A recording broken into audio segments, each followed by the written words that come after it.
Salam sejahtera dan selalu hormat. Anda bersama saya Nixon Nyambar dan ini segmen Pantau Kerajaan Baharu. Sebelum kita meneruskan sesi perbincangan kita berkenaan dengan satu topik, seperti biasa kita ikuti dahulu perkembangan dari sidang Dewan Rakyat yang mana antaranya berkaitan dengan institusi pengajian tinggi swasta IPTS yang mengelirukan orang awam dengan mendakwa program ditawarkan mendapat akreditasi Agensi Kelayakan Malaysia MQA walaupun hakikatnya ia tidak berisiko dikenakan didenda atau penjara. Menteri Pendidikan Tinggi Datuk Seri Muhammad Khalid Nordin berkata tindakan denda dan penjara itu juga boleh dikenakan kepada mana-mana IPTS yang terbabit sebarang aktiviti mempromosi dan mengiklankan program pengajian yang tidak mendapat akreditasi MQA.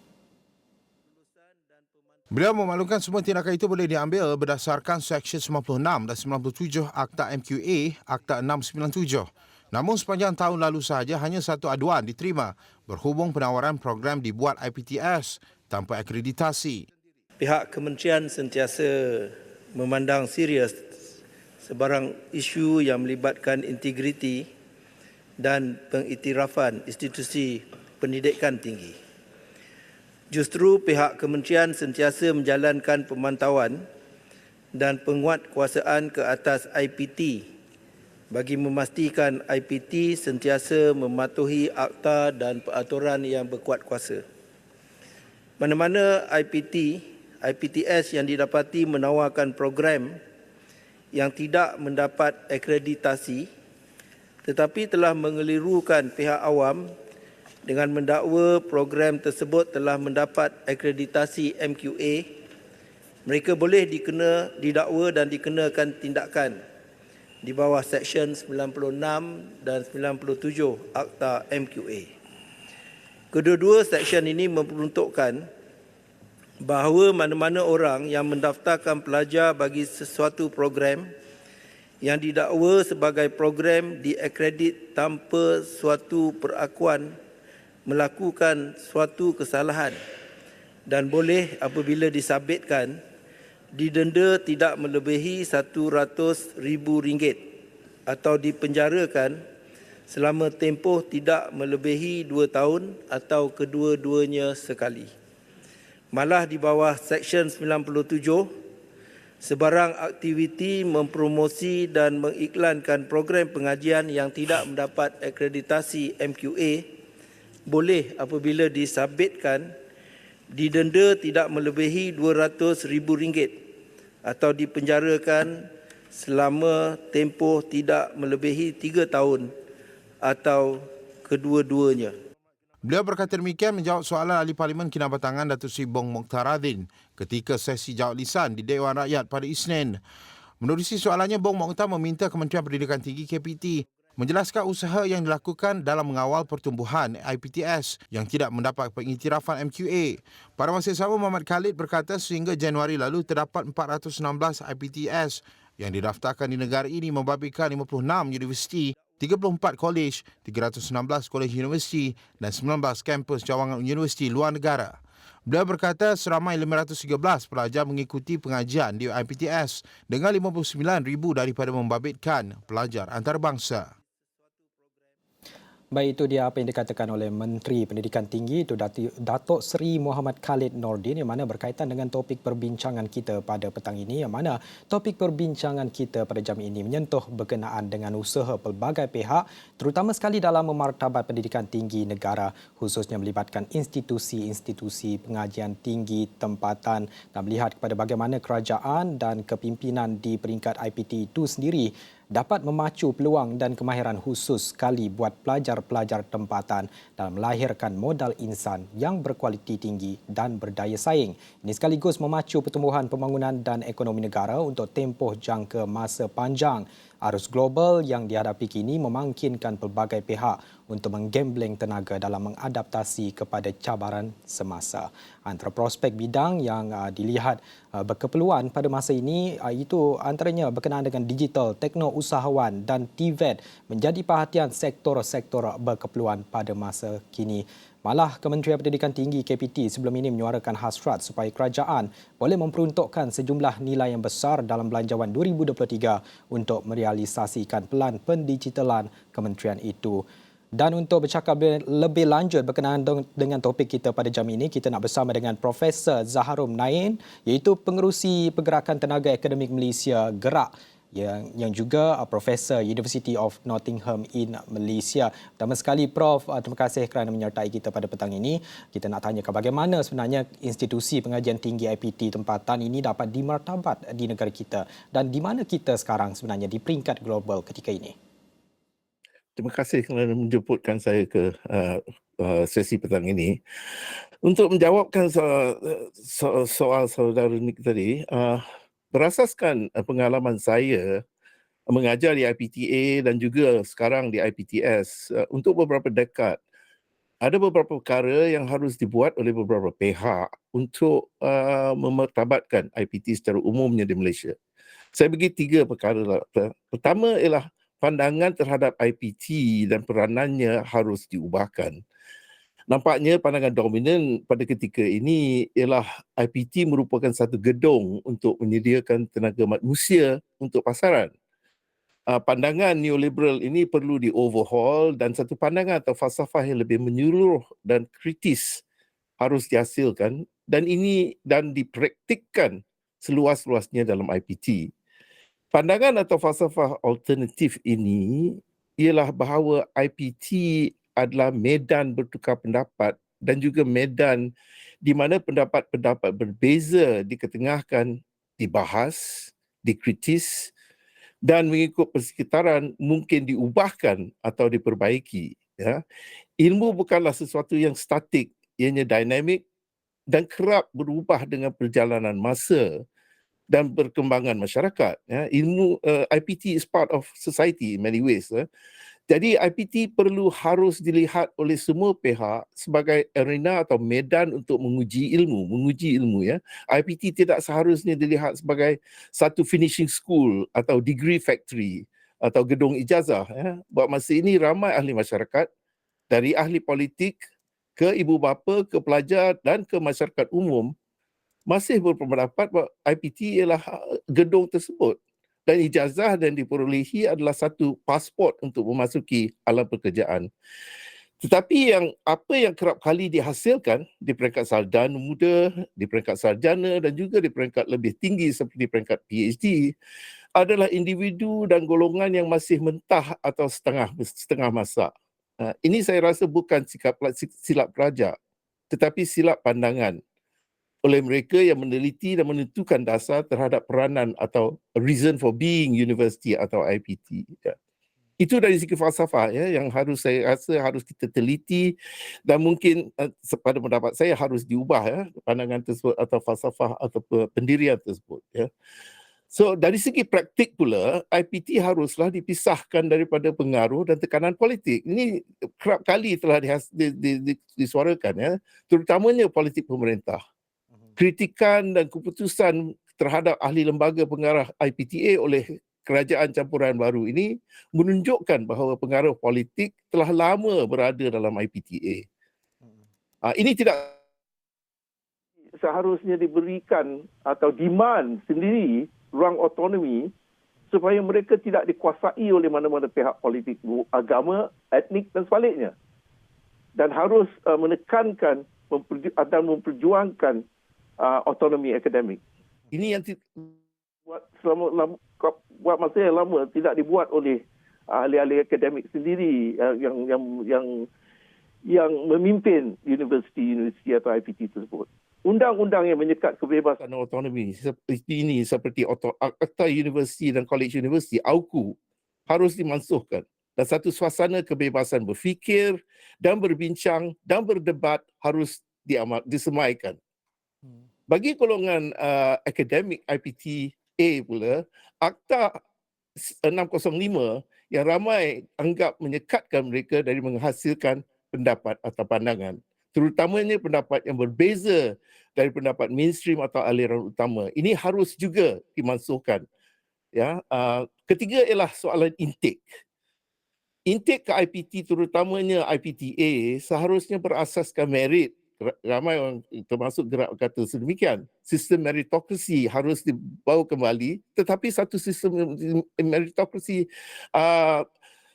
yang juga melihat kelemahan dalam masyarakat, ya. Tapi kita tidak seharusnya adakan sistem yang gerak panggil sistem kulitokrasi, ya. Kami sedar memang ada yang ketinggalan berasaskan sebab-sebab yang lebih penting seperti kedudukan geografi mereka, health background, such as being indifferently able, for example, ya.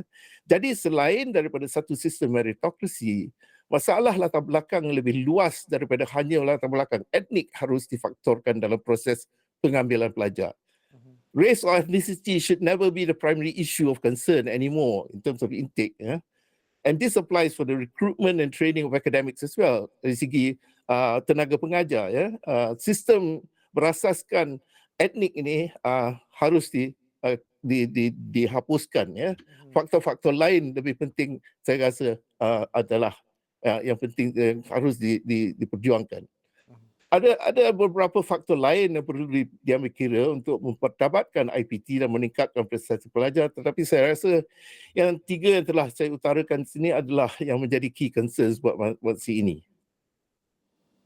Yang antaranya beberapa cara yang dikatakan oleh Prof. Zaharom iaitu berkenaan dengan falsafah. Bagaimana sebenarnya universiti ataupun Menara Gading ini perlu dilihat sebagai satu arena dan ataupun medan bertukar pendapat, bukan hanya medan untuk menyelesaikan pengajian. Antara lain juga dari segi praktikalnya, institusi-institusi tempatan ini perlu dipisahkan daripada pengaruh luar. Tapi kalau kita nak sentuh berkenaan dengan praktikalnya di sini, belia-belia tempatan dalam negara sebenarnya banyak yang berkebolehan dan berbakat, berkemahiran dari segi pelbagai bidang. Dan ini sebenarnya satu kelebihan buat negara, memberi sokongan padu dengan menyediakan dana serta program-program yang dilihat relevan pada masa kini. Apa yang boleh dilakukan oleh IPT tempatan dalam meningkatkan kebolehan pelajar-pelajar bagi memenuhi keperluan industri semasa, Prof? Saya rasa kehendak industri walaupun penting, tidak seharusnya dijadikan kayu ukur atau faktor sulung atau terpenting untuk meneliti kejayaan sistem pendidikan tinggi di negara kita atau di negara-negara lain juga. Yang penting juga, mungkin lebih penting, ialah bagaimana nak memupuk sifat-sifat kemanusiaan di antara pelajar kita. Sifat berintegriti, sifat yang beretika, sifat kritis dan sanggup menyoal dan mencabar atau challenge kekejaman, ketidakadilan yang terdapat dalam masyarakat. It doesn't matter whether pelajar tersebut seorang natural scientist, engineer, arkitek, lawyer dan sebagainya. IPT tempatan harus mempertengahkan faktor ini dan menenggalakkan pelajar memperjuangkan sifat-sifat ini. Kita ingin menghasilkan pelajar yang bersifat manusia yang mengetahui ketidakseimbangan dan ingin memperbaiki keadaan dengan kepakaran mereka. Kepakaran itu memang ada, kepakaran itu memang diajar oleh universiti IPT A dan S, ya, IPTS juga. Itu saya rasa bukan menjadi soalan utama, tetapi what kind of engineer are we dapat kita hasilkan yang membuatkan kita lain daripada negara-negara lain yang special, ya. The idea of a special graduate yang mempunyai sifat-sifat kemanusiaan tersebut saya rasa lebih penting daripada seorang graduate yang hanya mengetahui mengetahui bagaimana nak menghasilkan bahan-bahan tertentu, ya. So sifat yang lebih saya rasa kualitatif inilah yang harus dan saya rasa tidak dipupukkan selama saya berada di dalam IPTA dan juga di IPTS, ya. Tidak kepentingannya tidak diletakkan di tahap lebih tinggi dan harus diletakkan lebih tinggi, ya. We want graduates yang essentially know the staff, but also know the implications of their staff for society, for different parts of society, which means you have to memupukkan kesedaran suasana luaran, kesedaran tentang masyarakat luar yang akan dan seharusnya akan dapat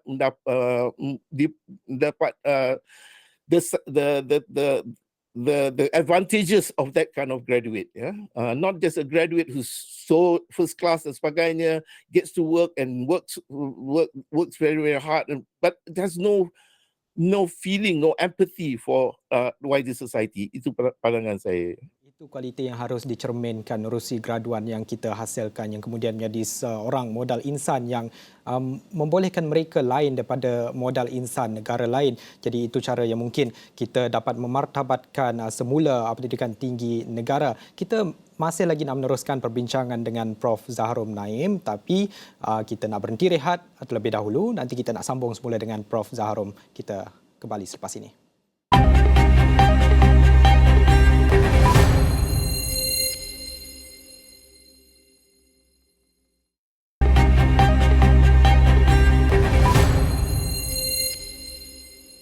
Bertemu semula dalam segmen Pantau Kerajaan Baharu dan kita masih lagi nak meneruskan perbincangan bersama dengan Profesor Zaharom Naim, iaitu pengerusi Pergerakan Tenaga Akademik Malaysia Gerak atau Profesor University of Nottingham in Malaysia. Pada ketika ini tadi Prof ada menjelaskan berkenaan dengan bagaimana caranya kita dapat memartabat pendidikan tinggi negara, dan kita nak teruskan dengan topik itu, yang mana kalau kita dalam usaha nak memartabatkan pendidikan tinggi negara ini mengambil kira cabaran semasa, cabaran global ketika ini dan tahap kedaya saingan itu sendiri. Sebenarnya di Malaysia ini, apa cabaran utama yang dilihat perlu ditekankan dan perlu diberi fokus oleh kerajaan sedia ada, dan memastikan institusi pengajian tinggi ini juga dapat bergerak seiring dengan matlamat untuk membawa martabat universiti ataupun IPT tempatan ini ke peringkat lebih tinggi. Apa cabaran utama yang dihadapi mereka? Mungkin dari segi dana ataupun mungkin dari segi program-program yang diwujudkan sendiri di universiti itu. Bagaimana, Prof?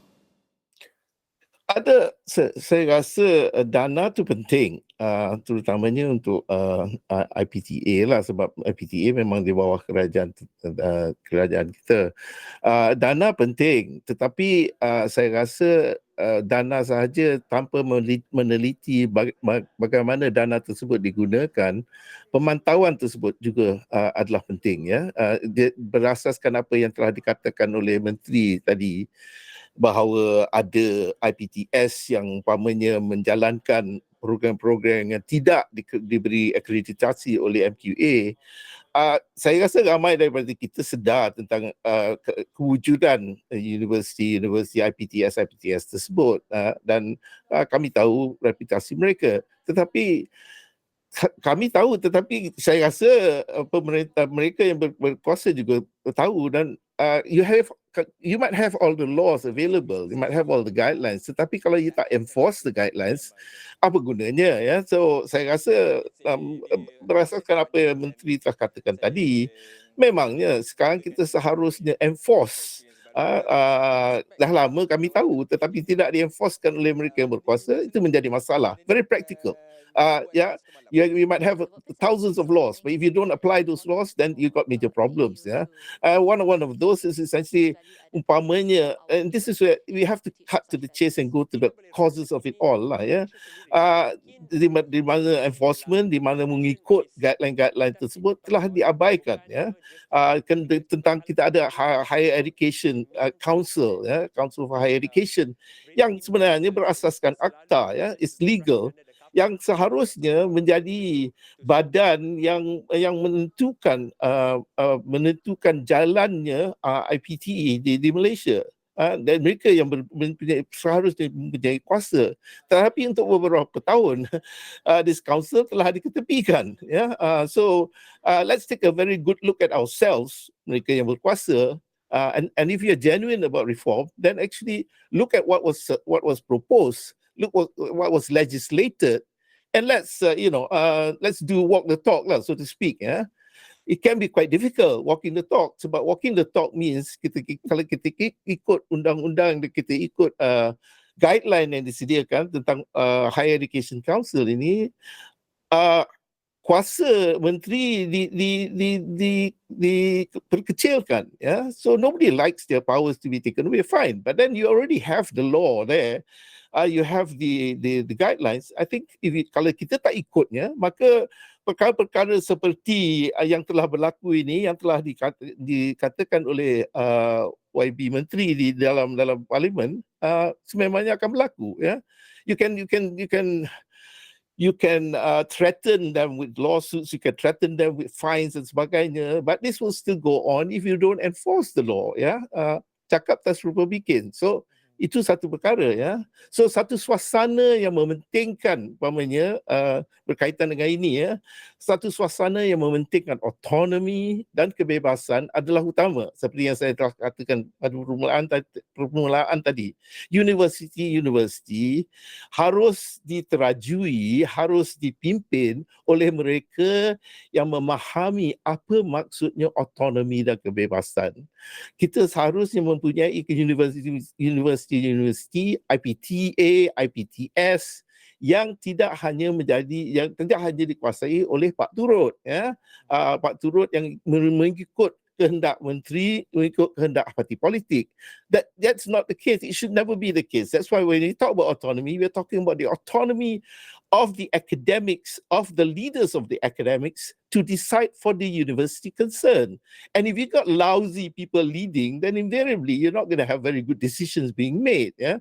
If you got people who feel that mereka hanya akan mendengar apa yang dikatakan oleh mereka yang di atas, ini akan menghasilkan suasana di mana bukan perkara-perkara penting untuk universiti itu dijalankan, tetapi perkara-perkara penting mengikut kehendak golongan-golongan tertentu, terutamanya ahli-ahli politik dan juga ahli-ahli lain, ya, golongan-golongan lain yang mempunyai pengaruh ke atas universiti pada ketika ini. Ya, ini harus diketepikan. Kita seharusnya tentukan apakah fungsi universiti kita sekarang, ya.